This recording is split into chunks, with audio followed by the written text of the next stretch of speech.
오늘 역대하 21장 말씀을 통해 아끼는 자 없이 세상을 떠난 왕이라는 제목으로 하나님의 말씀을 나눠보려고 합니다. 여러분 혹시 이런 질문을 한번 해본 적 있습니까? 내가 세상을 떠날 때 과연 나를 어떤 사람으로 사람들이 기억할까? 특별히 나와 가장 가까이서 생활했던 나의 가족들이 나를 어떤 사람으로 생각할까라는 생각을 해보셨습니까? 어떤 사람은 나를 기억할까? 내가 이 세상에 사는 동안에 어떤 영향을 미치고 갈 것이냐 이거죠. 무엇보다 특별히 우리가 마지막 날 주님 앞에 섰을 때 우리 주님은 우리를 어떻게 평가하실 것 같습니까? 우리를 보시면서 이 무익하고 악한 종아라고 책망하실 것 같습니까? 아니면 착하고 충성된 종이라고 칭찬하실 것 같습니까? 이거 너무 중요한 것 같습니다. 오늘 말씀을 통해서 다시 한번 우리의 삶을 돌아보면서 우리가 어떠한 영향을 미치며 이 땅에 살고 있는지 살펴봤으면 좋겠습니다. 오늘 본문의 주인공으로 나오는 여호람 왕은 여호사밧의 아들이었습니다. 여호사밧은 남유다뿐만 아니라 북이스라엘 사람들에게도 전심으로 여호와를 구하는 자라는 칭호를 받았던 그렇게 좋은 선왕이었죠. 전심으로 하나님의 뜻을 행하며 온 유다 사람들이 하나님을 섬길 수 있도록 우상들을 제거하고 산당들을 무너뜨리고 그렇게 정교 계획을 이뤘던 참 귀한 왕입니다.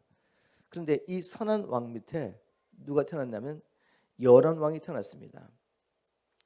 이 여호람 왕은 자기 아버지와는 달리 하나님을 등지고 우상을 숭배하며 살다가 그리고 온갖 악행을 행하다가 결국 세상을 떠날 때 아무도 이 사람을 아끼지 않는, 이 사람이 죽음을 애도하거나 슬퍼하는 사람이 없는 그러한 비참한 삶을 살다가 세상을 떠나게 됐죠. 왜 이 여호람이라는 사람은 그렇게 좋은 아버지를 두고도 이렇게 비참하고 불행한 삶을 살다가 아무도 아끼는 사람이 없이 세상을 떠나게 됐습니까? 오늘 이 여호람의 삶을 살펴보면서 우리 자신의 삶을 살펴보기를 주님으로 축복합니다. 우리 삶 가운데 정말 지금 어떤 영향을 미치고 있는지, 우리가 이 세상을 떠날 때 우리 가까이 있는 사람들이 우리를 어떤 사람으로 기억하게 될 것인지, 무엇보다도 우리 주님께서 마지막 날 우리의 삶에 대해서 어떻게 평가할 것인지 오늘 말씀을 통해 저와 여러분의 삶을 한번 살펴보기를 원합니다. 역대하 21장에 보니까 이 여호람은 왕이 되어서 세력을 얻은 후에 자기보다 선한 아우들을 다 죽였습니다. 그리고 이스라엘의 몇몇 이 지도자들 가운데서도 자기 생각에 위협이 되는 존재들을 모두 숙청하는 일을 했죠. 사실 이 여호사밧 왕은 혹시나 이런 일이 일어날까 봐 죽기 전에 지혜롭게 모든 일을 준비했습니다. 역대 21장 3절 찾아보겠습니다. 여호사밧은 장자인 여호람에게는 유다의 왕위를 물려주었고 다른 아들에게는 유다의 요새 성읍들과 함께 금과 은과 귀중품을 넉넉히 나눠줬다. 아버지 여호사밧을 이어 유다 왕에 오른 여호람은 권력의 기반이 탄탄해지자 6명의 아우들을 모두 죽여 없애고 게다가 왕위를 넘볼 만한 이스라엘 지도자를 숙청했다라고 했습니다. 여호사밧 왕이 미리 미래를 바라보면서 이런 일이 일어나지 않도록 살아있을 때 아들들에게 모든 권력과 재산을 나눠주고 특히 여호람은 맏아들인지라 왕위를 물려줬습니다. 그런데 이렇게 다 선처를 했는데도 불구하고 여호람 왕은 세력을 얻자마자 첫 번째 권력을 가지마자 한 일이 바로 숙청하는 일이었죠. 누군가 혹시나 자기의 왕위를 넘보지 않을까 하는 이 불안한 마음과 두려움 가운데서 주의 측근 가운데 자기가 보기에 위험 인물들을 다 제거하는 것입니다. 그러면 이런 질문을 해보는 거죠. 도대체 여호람의 이 두려움과 불안한 마음, 이것의 뿌리는 어디에 있습니까? 이거 굉장히 중요한 말씀이죠. 우리 삶 가운데 또 두려움과 어떤 불안한 마음이 있다면 그 뿌리를 찾아가야 되는데 여호람은 이 두려운 마음과 불안한 마음으로 주위에 있는 위험임을 다 숙청해 버렸는데 그 뿌리는 다른 것이 아닙니다. 하나님을 믿지 않는 믿음이죠. 여러분 여호사밧의 가정이 어떤 가정입니까? 다윗의 후손이죠. 하나님께서 다윗에게 이렇게 약속하셨습니다. 다윗과 언약을 맺으시기를 이스라엘 나라의 왕위가 다윗을 떠나지 않는 것입니다. 다시 말해서 이 다윗을 통해 하나님께서 세상을 구원할 메시아를 보내겠다고 약속하신 것입니다. 세상의 많은 가정 가운데 하나님이 다윗의 가정을 택하시고 아브라함과 다윗의 가정을 택하시고 인류를 구원할 메시아를 보내기로 계획한 것입니다. 나중에 우리 역사를 보면 이스라엘 나라가 북이스라엘과 그 다음에 남유다로 나뉘어지게 되죠. 북이스라엘은 나라가 나뉘어지고 난 다음에 다윗의 후손이 아닌 다른 사람들이 일어나가지고 계속 왕위를 바꿉니다. 그런데 남유다는 하나님의 이 약속 때문에 다윗과 하신 약속 때문에 남유다에는 바벨론에서 망할 때까지 왕위가 바뀌지 않습니다. 다시 말해서 이 요람의 두려움과 이 불안한 마음은 어디서 왔죠? 하나님의 계획을 믿지 않는 것입니다. 자신의 가정을 향하신 하나님의 계획을 믿지 않으니까 하나님의 뜻대로 자신이 하나님의 계획 가운데 이 왕위에 오른 것을 믿지 못하기 때문에 누군가 이 왕위를 취하면 어떡할까, 자기를 죽이고 왕위를 빼앗아가면 어떡할까 하는 이 불안한 마음과 두려움 가운데서 바로 자기보다 선한 아우들을 다 죽여버리고 이스라엘 지도자들 가운데 왕위를 넘볼만 사람들을 다 죽여버리는 이런 악한 일을 행한 것입니다. 이게 얼마나 무슨 일입니까? 우리에게 적용해 본다면 만약 지금 여러분의 삶 가운데 어떤 사건을 생각할 때 어떤 일을 생각할 때 불안하고 두렵다면 그 뿌리는 어딘지 아시겠습니까? 지금 내게 주어진 것들, 지금 내가 하는 이 일들이 주님께로부터 왔다는 확신이 없는 것이죠. 만일 내가 시작한 일이라면 이걸 내가 지켜야 합니다. 그래서 내 힘으로 지킬 수 없다고 생각할 때 불안한 마음과 두려움이 찾아오지 않겠습니까? 이 불안한 마음과 두려움으로 어떤 일을 결정하게 되면 어떻게 되겠습니까? 육신의 생각이기 때문에 결국은 아무리 내 지혜로 내 능력으로 어떤 일을 잘해보려고 해도 찾아오는 것은 사망의 열매입니다. 불행과 저주가 찾아올 뿐인 것이죠. 만일 지금 내가 하는 일이 주님께서 하라고 하신 일이 아니라면, 지금 내가 가지고 있는 것이 주님이 주신 것이 아니라면 차라리 잃어버리는 게 낫습니다. 빼앗기는 게 낫죠. 하나님께로부터 오지 않은 것을 왜 붙잡겠습니까? 다시 말해서 정말 우리가 하나님과 하나가 되어서 하나님의 뜻을 행하고 있다면, 그래서 내가 하는 이 일이 주님께로부터 온 것이라면 불안하고 두려울 일이 없죠. 환경이 아무리 어렵다 할지라도 불안하고 두려움 가운데서 내 생각 가지고 내 꾀를 가지고 어떤 일을 계획할 일이 없습니다. 우리 가운데 이런 두려움과 불안함, 이것들이 물러갈 수 있도록 오늘 말씀을 통해서 주님, 제가 주님과 마음을 같이해서 주님께서 그리스도 예수 안에서 나를 창조하신 목적대로 내가 지금 살고 있는지 우리 자신을 살펴봤으면 좋겠습니다.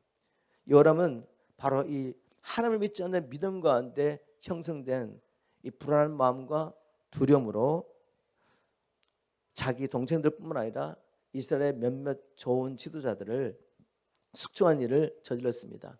이외에 또 요람은 어떤 일을 행했습니까?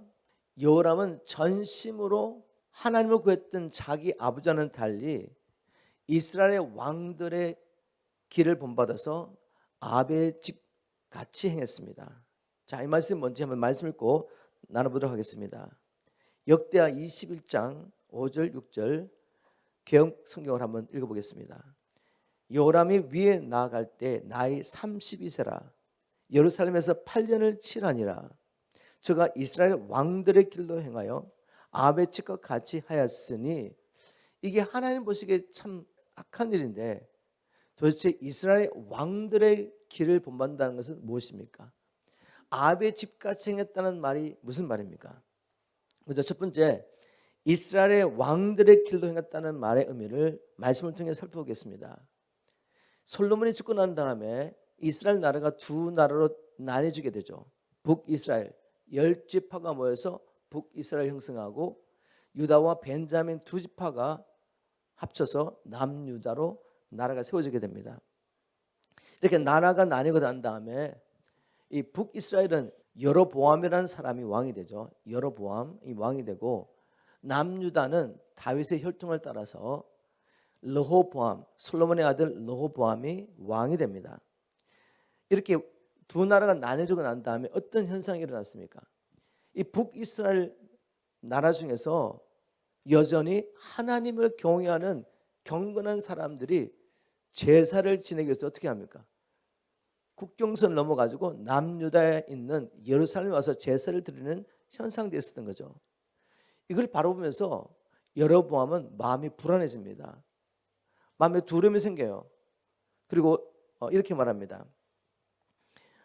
열왕기상 12장 21절에 보니까 만일 이 백성이 예루살렘에 있는 여호와의 전에 제사를 드리고자 하여 올라가면 이 백성의 마음이 유다 왕 된 주 르호보암에게로 돌아가서 나를 죽이고 유다 왕 르호보암에게로 돌아가리라. 이렇게 불안한 마음이 생긴 거죠.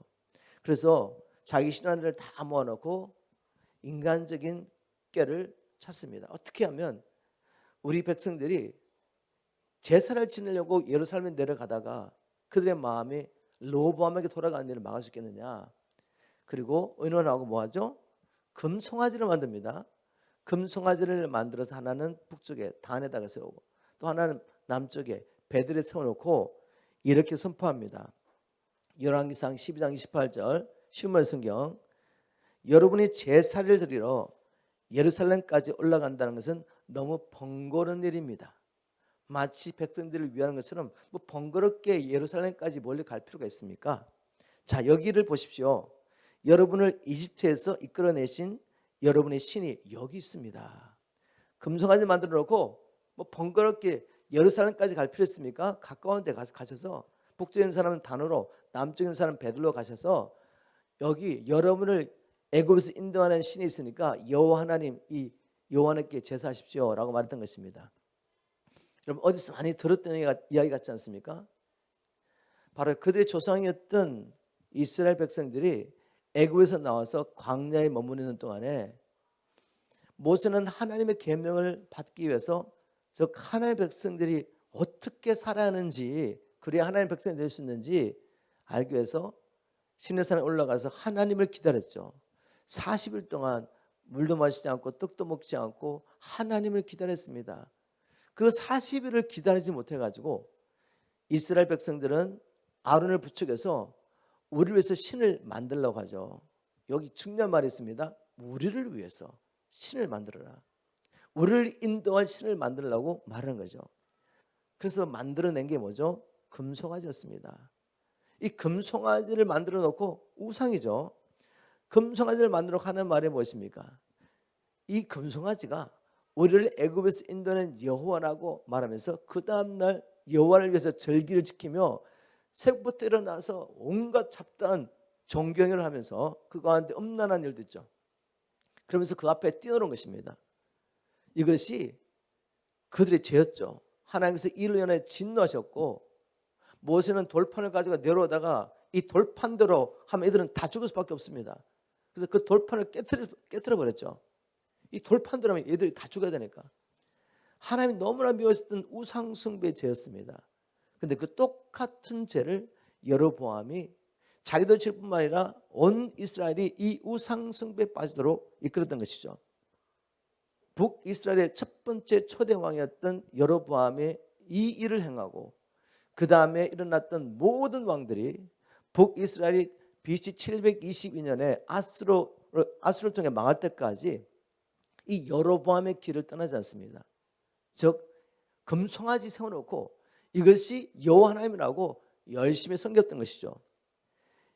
바로 우상 숭배입니다. 이것이 이스라엘의 왕들의 길이었습니다. 그런데 아합은 북이스라엘의 왕으로서 여로보암의 길을 쫓아가는 이것으로 만족하지 않았던 거죠. 그래서 어떻게 합니까? 열왕기상 16장 30절부터 33절 말씀을 현대의 성경으로 제가 한번 읽어보겠습니다. 그는 아합입니다. 그는 여호와 보시기에 그 이전의 왕들보다 더 많은 악을 행하여 느바세 아들 여로보암을 본받아 범죄하는 일을 오히려 가볍게 여기고 시돈 사람 엣바알 왕의 딸인 이세벨과 결혼하여 바알을 섬겼다. 그는 또 사마리아에 바알 신전을 지었으며 바알의 단을 만들어 그 신전에 갖다 두고 아스라 여신상도 세웠다. 이렇게 해서 그는 그 이전의 모든 이스라엘 왕들보다 열을 더욱 노하게 하였다. 아합의 집을 가는 게 뭔지 아시겠습니까? 여로보암의 죄를 가볍게 여기고 그보다 더 강력한 우상 숭배를 주대던 사람입니다. 바알을 섬기기 위해서 시돈의 왕 엣바알의 딸 이세벨과 결혼했습니다. 엣바알이라는 말은 영어로는 with the Baal이라는 말이죠. 한국말은 바알과 함께, 즉 바알과 함께한 자. 마치 우리가 그리스도의 영과 성령과 함께하는 그리스도인 것처럼 그는 바알의 영과 함께하는 엣바알이었습니다. 엣바알의 딸이 이세벨인데 아버지 영을 그대로 받아가지고 이제 아합에게 시집 와서는 자기들만 바알 숭배하는 것을 약하게 여기고 여호와의 제사장들을 다 죽여버리고 바알 숭배를 온 북이스라엘에 펼쳤던 바로 그 인물이 이세벨입니다. 근데 이 이세벨과 아합 사이에 태어난 딸이 있죠. 아달랴. 이 아달랴가 바로 여호람의 아내가 되는 것이죠. 여호람이 이사벨의 딸 아달랴 영향을 받고 아주 엄청난 악들이 이 유다 땅에 다윗의 가족뿐만 아니라 온 유다 땅에 펼쳐지게 되는데 우리가 이 말씀을 통해서 한번 우리 자신을 살펴봤으면 좋겠습니다. 오늘날 교회 안에는 여로보암의 길을 행하는 사람이 없습니까? 오늘날 우리 교회 안에는 아합의 집같이 행하는 사람이 없습니까? 여러분 여로보암의 길을 행한다는 것이 뭐였습니까? 그들이 여호와 하나님을 섬기지 않겠다고 말하는 게 아니죠. 여호와 하나님을 섬기는데 어떤 방식으로?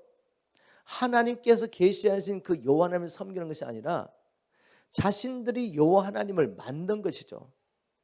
여호와 하나님이 자기 조상들을 애굽에서 인도냈다는 것 인정합니다.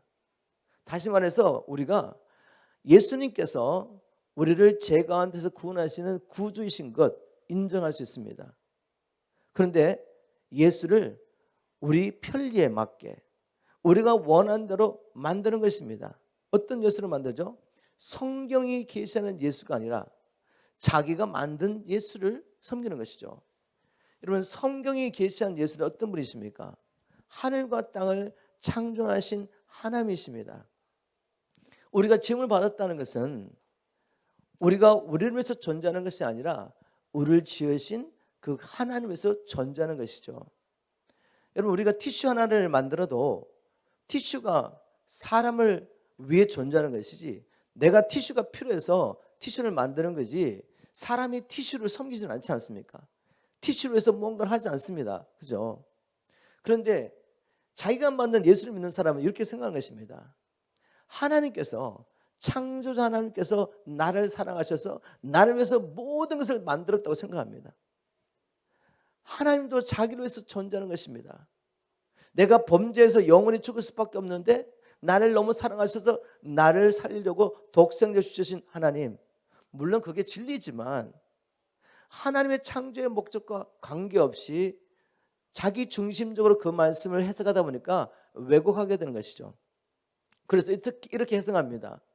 하나님은 나를 너무 사랑하셔서 하나님께서 나를 위해서 독생자를 주셨습니다. 오직 그 사실을 믿기만 하면 천국, 이렇게 풀어버린 거죠. 예수님을 그렇게 만들어버렸습니다. 내가 죄를 지어도 이 땅에서 어떻게 살든 관계없이 그분이 나를 너무 사랑하셔서 은혜로 구원하셨기 때문에 내가 이렇게 불법을 행해도 천국 가는 데 문제없다. 그렇게 예수를 믿습니다. 여러분 주님이 바로 그렇게 살라고 우리를 왜 죽으셨습니까? 성경 그렇게 말하고 있지 않죠. 고린도서 5장 15절만 봐도 저가 우리 모든 사람을 위하여 자신을 주신 것은 하나님의 아들이 혈과 육을 가진 인간의 몸으로 오셔서 우리의 죽으신 목적을 분명히 말합니다.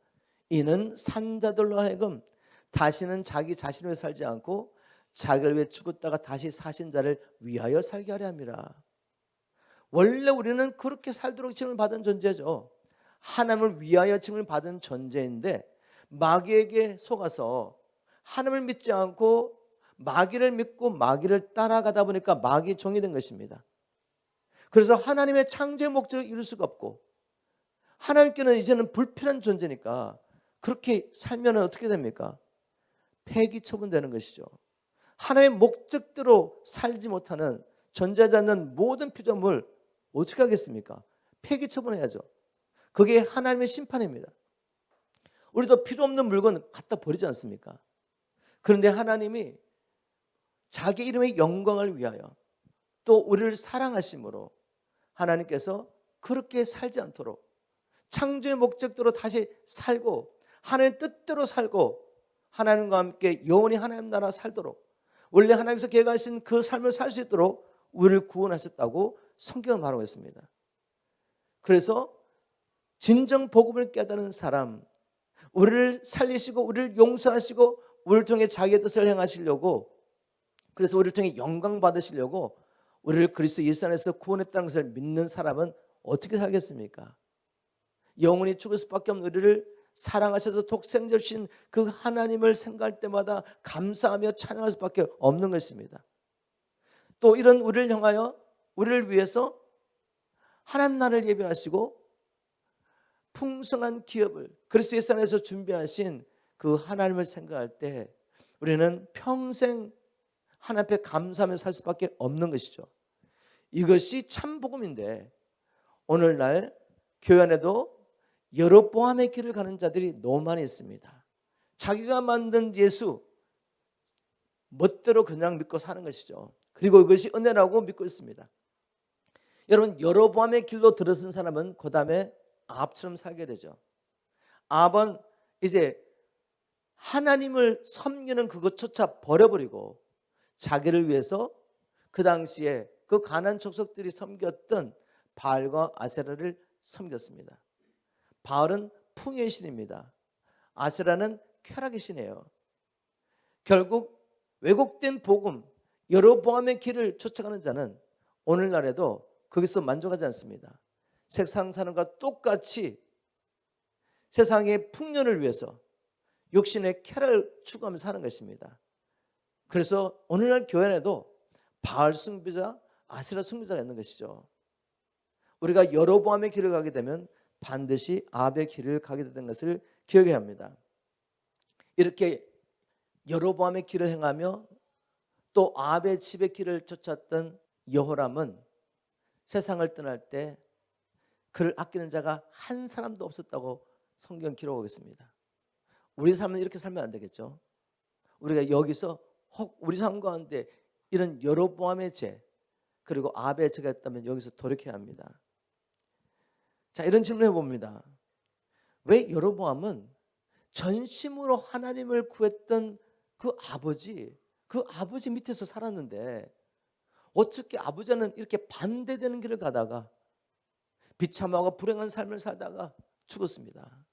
중요한 것은 왜 이 여로보암의 삶이 이렇게밖에 될 수 없었냐 이거죠. 자, 성경에 보니까 답이 있습니다. 우리 역대하 21장 6절에 보니까 저가 이스라엘 왕들의 길로 행하여 아합의 집과 같이 하였으니 이는 그 이유가 뭐죠? 이는 아합의 딸이 그 아내가 되었습니다. 아합의 딸 아달랴가 그의 아내가 됐기 때문이라고 말합니다. 아합의 아내가 이세벨입니다. 이세벨의 아내였던 그 영, 바알의 영이 이 딸에게 전달돼서 이 딸이 시집 와서는 어떻게 했습니까? 시아버지 집안의 영적 분위기를 완전히 바꿔놨습니다. 여사박같이 전심으로 주를 구하는 이 집안에 며느리 하나가 들어왔는데 바알 숭배자였다는 거죠. 그런데 이 며느리가 그 집안의 분위기를 완전히 바꾸고 나라의 영적인 분위기까지 바꿔버렸습니다. 그런데 이런 일이 솔로몬의 삶 속에 있었던 거죠. 이런 솔로몬은 어떤 사람이었습니까? 처음에 왕이 됐을 때는 전심으로 하나님을 구했던 그 다윗처럼 하나님을 구하며 살았던 사람입니다. 그런데 이 솔로몬에게 약점이 있죠. 어떤 약점이 있습니까? 이방 여자를 사랑했습니다. 이방 여자를 사랑해서 이방 여자들과 나중에 결혼을 하게 되고, 나중에 이제 솔로몬이 늙고 난 다음에는 이 왕비들이 솔로몬의 마음을 흔들어 가지고 솔로몬을 우상 숭배에 빠뜨리게 만듭니다. 근데 왕이 우상 숭배에 빠지면 또 그 주위에 있던 영향력 정치인들 그리고 온 나라 우상 숭배에 빠지게 되죠. 이런 일이 바로 솔로몬의 삶 가운데 있었던 것이죠.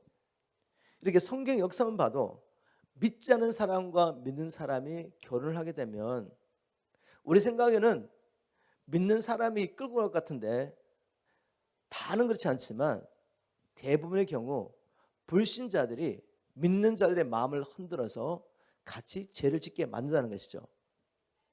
그래서 성경은 불신 결혼을 금하고 있습니다. 신명기 7장 3절 4절 보겠습니다. 하나님께서 이제 가나안 땅으로 들어간 이스라엘 백성들에게 모세를 통해 이렇게 말씀하셨습니다. 또 그들과 혼인하지 말지니 너의 딸들을 그 아들에게 주지 말 것이며 그 딸들로 내 며느리를 삼지 말 것은 그가 내 아들을 유혹하여 그로 여호와를 떠나고 다른 신들을 섬기게 하므로 여호와께서 너에게 진노하사 갑자기 너를 멸하실 것임이니라.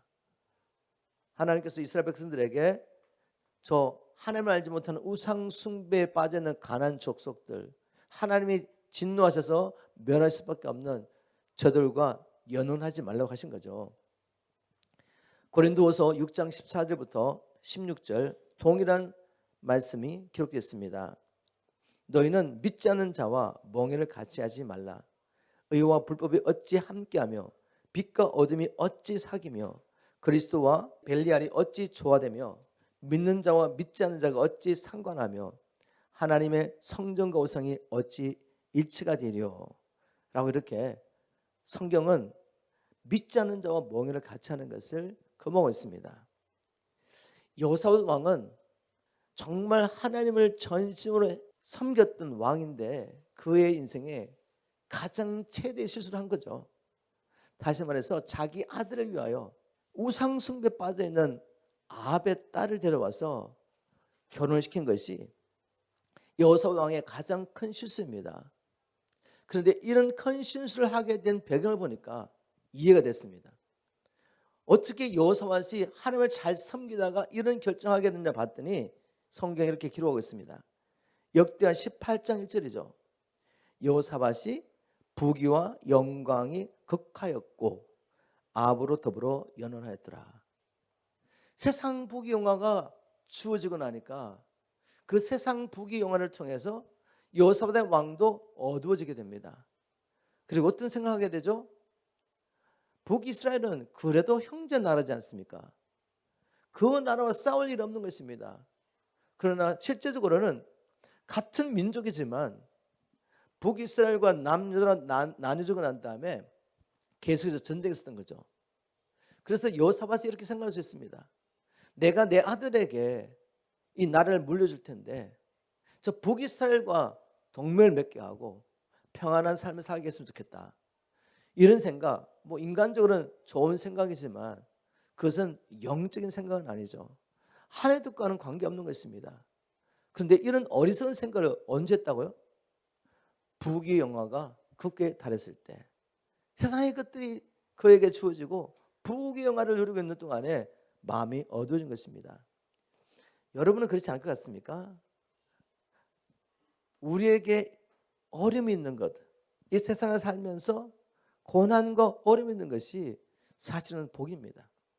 그것이 경제적인 문제로 올 수도 있고 관계의 문제로 올 수도 있고 또 질병의 문제로 올 수 있지만, 물론 그 문제로 해서 우리가 주님 앞에 기도해야죠. 그런 것들이 우리의 발목을 붙잡고 하나님을 섬기는 일을 맡고 있다면 하나님 앞에 간절히 기도하며 해결해야 됩니다. 그런데 하나님께서 어떤 때는 이런 것들을 통해서 우리를 하나님께로 이끌으시며 세상의 것들에 소망을 두지 않고 하나님만 바라보게 하시는 것입니다. 그래서 오히려 이런 것들이 우리에게 유익할 때가 많은 것이죠. 여호사밧 왕도 솔로몬 왕도 부귀가 영화가 세상적인 것들이 풍족하게 주어졌을 때 결국 마음이 변했다는 것을 꼭 기억해야 됩니다. 그래서 우리에게 적용한다면 이런 것이죠. 나는 나의 자녀에게 어떤 유산을 물려줄 것인가? 여러분, 세상적으로 안정되고 풍요로운 삶을 사셨다면 불신 결혼도 그냥 눈 감을 수 있는 그런 생각하시면 안 돼요. 불신 결혼을 하면서도 생각하는 거죠. 결혼한다면 믿으면 되지. 제가 성경 역사를 통해 보여줬습니다. 솔로몬 같은 사람은 불신자와 결혼을 한 다음에 그 마음이 어두워져서 결국은 우상 숭배에 빠지게 됐습니다. 정말 극히 소수의 사람들이 이 영적 싸움에서 승리하고 불신자와 결혼한 다음에 그 가정을 또 완전히 바꾼 간증들이 없지 않아 있습니다. 그러나 주님께서는 불신 결혼을 하지 말라고. 우리가 자녀에게 줄 수 있는 최고의 유산은 전심으로 하나님을 쫓는 것이 얼마나 복된 것을 우리 아이들에게 경험적으로 알려줘야 됩니다.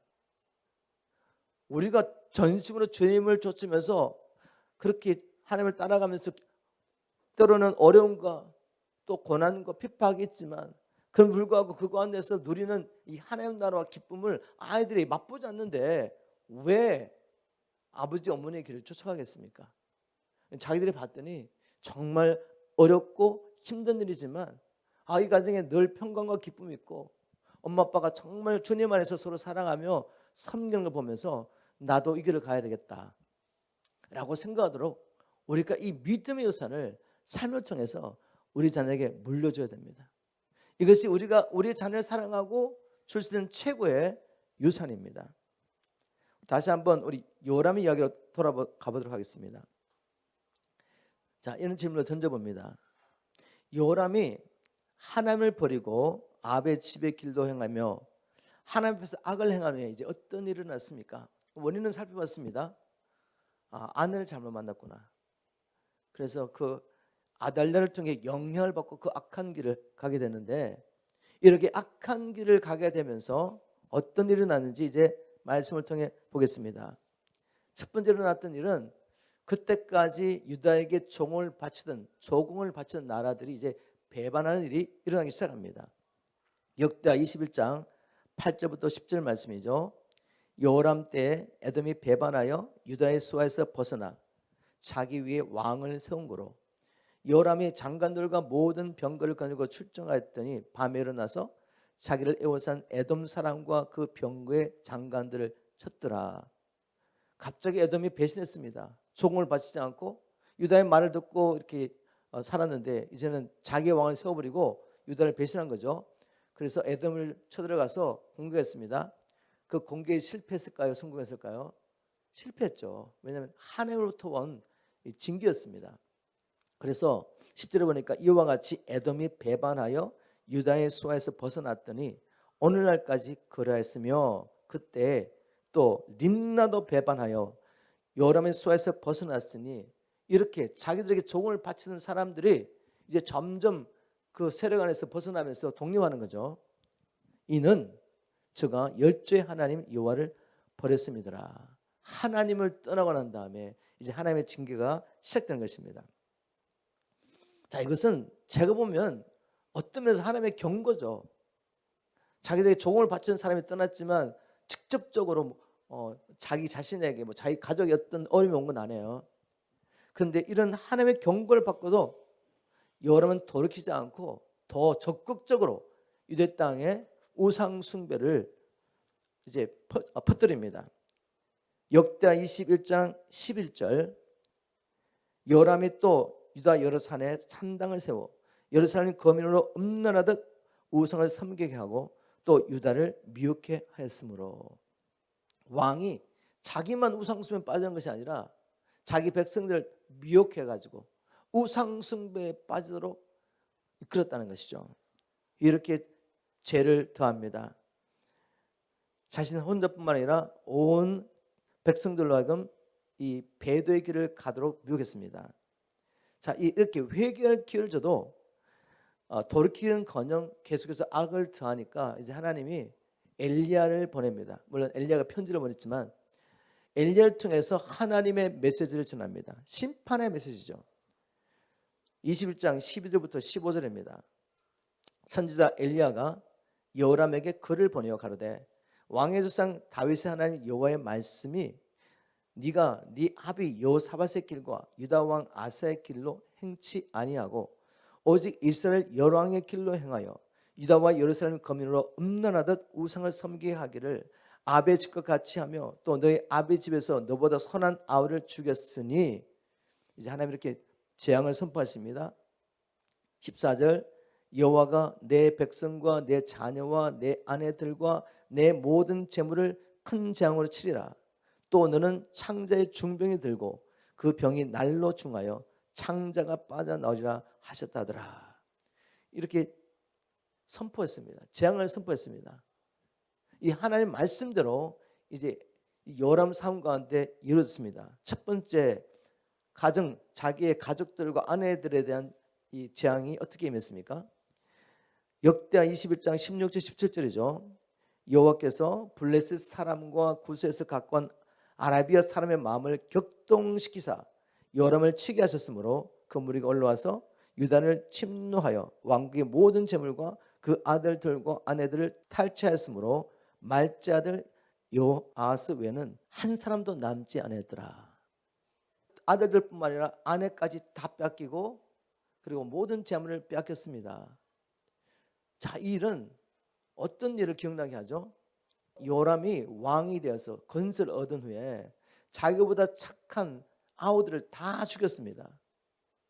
하나님께서 그가 행한 악대로 심은 대로 거두게 하신 거죠. 자기 아들들만 잃어본 것이 아니라 아들들, 아내들도 다 잃어버리고 재물까지 다 잃어버리게 되었습니다. 심은 대로 거두는 것입니다.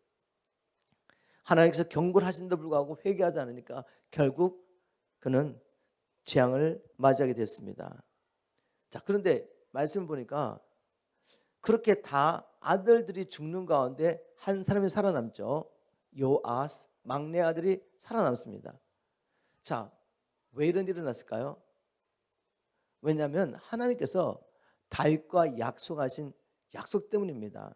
21장 6절 하반부에 보니까 저가 여호와 보시기에 악을 행하였으나 요람이 하나님 보시기에 악을 행했지만 7절, 여호와께서 다윗의 집을 멸하시기를 절개하지 아니하였음은 이전에 다윗으로 더불어 언약을 세우시고 또 다윗과 그 자손에게 항상 등불을 주시겠다고 약속하였습니다. 하나님께서 다윗의 집안을 통해 메시아를 내시기도 약속하시고 어떤 일이 있다 할지라도 등불 끄지 않을 거야. 즉 어떤 일이 있다 할지라도 다윗을 통해서 메시아를 보내겠다고 약속하신 것이죠. 그 하나님의 약속 때문에 하나님의 그 신실하심으로 여호아스는 지켜준 거죠. 막내 아들 하나. 하나님은 우리의 연약함에도 불구하고 하나님의 나라를 이루어가시는 그 일을 이루어가시는 거죠. 다윗의 집안이 다른 집안보다 뭐 잘나가지고 뭐 남다르게 경건해서 하나님 쓰신 것이 아니라 하나님이 사랑하심으로 다윗을 택하십니다. 그리고 다윗을 만들어 가시죠. 그 후손이 연약하고 부족하고 하나님 앞에 범죄하지만 하나님께서는 그런 불구하고 열방을 구원하실 하나님의 계획 때문에 다윗의 집안을 통해 메시아를 보내겠다는 이 약속을 계속 이루어 가시는 거죠. 하나님의 나라는 반드시 임할 것입니다. 열방 가운데 회복될 것입니다. 말씀대로 이 나라를 이루어갔던 하나님의 자녀들이 결국 그 나라를 얻게 될 것이며 그리스도와 함께 세세토록 통치할 것입니다. 세상에 어떤 일이 일어난다 할지라도 우리가 이 적그리스도의 통치 아래서 생명의 위협을 느낀다 할지라도 절대로 주님 배반하지 마십시오. 저와 여러분 절대로 주님 배반하면 안 돼요. 왜냐하면 반드시 하나님 나라가 임하게 될 것입니다. 그렇다면 우리가 하나님의 반대편에 선다면 하나님의 원수들이 하나님의 심판을 받을 때 그들과 함께 심판을 받지 않겠습니까? 하나님께서 엘리야를 통해 하신 말씀 이렇게 이루셨습니다. 또 마지막 재앙이 있죠. 그것은 바로 창자의 중병이 걸려가지고 창자가 빠져 죽게 될 것이라고 말씀하셨는데 말씀대로 이루어집니다. 왜냐하면 회개하지 않습니다. 이렇게 계속 말씀대로 하나님이 징계를 하신데도 요람은 회개를 하지 않습니다. 18절 19절 보겠습니다. 이 모든 일 후에 여호와께서 요람을 치사 능히 고치지 못할 병이 그 창자에 들게 하셨으므로 일어날 후 2년 만에 그 창자가 그 병으로 인하여 빠져나오며 저가 심한 병으로 죽으니라고 기록했습니다. 말씀대로 정말 비참하게 창자의 중병에 걸려가지고 어떻게 창자가 빠져나와 죽는 병이 있는지 저는 모르겠지만 얼마나 고통스럽겠습니까? 그것도 곧바로 죽은 게 아니라 2년 동안 그 고통을 다 견뎌냈던 것이죠. 이렇게 비참한 최후를 마쳤는데 요람의 삶의 이 비참함은 죽은 후에도 계속됩니다. 죽은 후에 어떤 일이 있었습니까? 19절 20절 보겠습니다. 제가 쉬운 말씀 한번 읽어보겠습니다. 그리하여 병이 든지 2해 만에 유다 왕 요람은 창자가 밖으로 터져 나오는 심한 고통 속에서 죽고 말았다. 이렇게 죽고 난 다음에 왕들이 죽을 때는 향불을 피우고 애도하는 것이 관례였습니다. 그렇지만 유다 백성들은 이 사악한 왕 요람이 죽자 향도 피우지 않고 슬퍼하지도 않았다. 왕이 죽으면, 유다의 왕이 죽으면 백성들이 그 왕의 죽음을 애도하며 슬퍼하며 향을 피웠는데 이 요람 왕이 얼마나 사악하게 정치를 했으면 요람이 죽었을 때 유다 백성 중에 한 사람도 이 요람 왕의 죽음을 애도하며 슬퍼한 사람이 없었다는 거죠. 향도 피우지 않았습니다. 20절에 보니까 요람은 32세에 유다 왕이 되어 수도 예루살렘에서 8년 동안 통치했다. 그가 죽을 때 온 나라에서 슬퍼한 사람이 아무도 없었다. 죽은 뒤에 그는 다윗성에 묻혔지만 왕들의 무덤에는 들어가지 못했다. 얼마나 비참한 죽음을 맞이했습니까? 그가 죽었는데 슬퍼한 사람이 한 사람도 없었어요. 그리고 그는 죽고 난 다음에 열왕들의 무덤에도 들어가지 못합니다. 그냥 다윗성에 묻혔지만 왕들이 묻히는 무덤에도 못 들어간 것이죠. 이렇게 비참하게 불행한 삶을 살다가 40세에 요절했습니다. 왕이 돼서 단 8년 정도 통치한 것이죠. 이것이 하나님을 버리고 우상 숭배에 빠졌던 요람의 삶의 최후였습니다. 이 말씀들을 한번 적용해 보면서 오늘 말씀을 마쳤으면 좋겠습니다. 나는 어떤 최후를 맞이하게 되겠습니까? 그 말은 나는 어떤 영향력을 미치며 이 세상에 살다가 떠나게 될 것이냐 이 말이죠. 내가 세상을 떠날 때 정말 진심으로 나의 죽음을 애도하며 슬퍼할 사람이 있을까요? 우리는 이 요람처럼 불행하고 비참한 삶을 살아서는 안 되겠습니다. 그래서 우리는 오늘 이 말씀을 우리의 마음속에 새겨야 합니다. 절대로 여보람의 길을 따라서는 안 되겠구나. 하나님을 믿되 예수를 믿되 내 마음대로 내 편견대로 그렇게 예수를 만들어 놓고 내가 주인이 돼서 살면서 예수를 믿는다고 말해서는 안 되겠구나 이렇게 결단하셔야 됩니다. 이렇게 살면 여로보암의 길을 가는 사람은 결국 아합의 길을 가게 됩니다. 결국 세상 사람과 똑같이 세상의 풍요와 육신의 쾌락을 위해 살면서 바알과 아세라를 섬겨야 되는 것이죠. 오늘 이 말씀이 우리에게 경고가 되기를 주님을 축복합니다. 여호람의 삶을 통해서 주님께 주시는 이 경고의 메시지 우리 각자에게 있을 것 같습니다. 정말 하나님께서 이런저런 사건을 통해 우리를 계속 경고하시는데 돌이키지 않는다면 우리는 여로보암처럼 비참하고 불행한 최후를 맞이할 수밖에 없습니다. 오늘 말씀을 통해 다시 한번 우리가 마음을 정하고 전심으로 오직 하나님 한 분만을 섬기는 주님을 축복합니다. 그래서 우리 자녀들에게도 이 귀한 믿음의 유산을 물려주고 우리 주님 앞에 섰을 때 마지막 날 잘했다 충성된 종이라고 인정을 받는 저와 여러분 되기를 주님으로 축복합니다.